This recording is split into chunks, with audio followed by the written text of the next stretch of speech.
gusto ko nang matapos ang lahat ng ito. Gusto ko nang mabuo yung pamilya natin. At masabi ko kay Fatima ang totoo.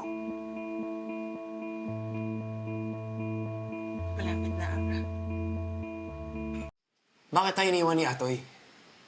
Ha? Kala ko ba tutulungan niya tayo laban kay Judge Balmores, ha? Hindi niya kanayang loko. Sigurado ako na nakakita niya si Nina sa lugar nito.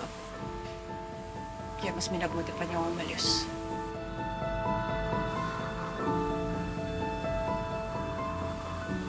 Si Nina. Si Mang Ed. Ngayon si Atoy. Torny, wala na tayong bala. Talo na ba tayo? Hindi pa.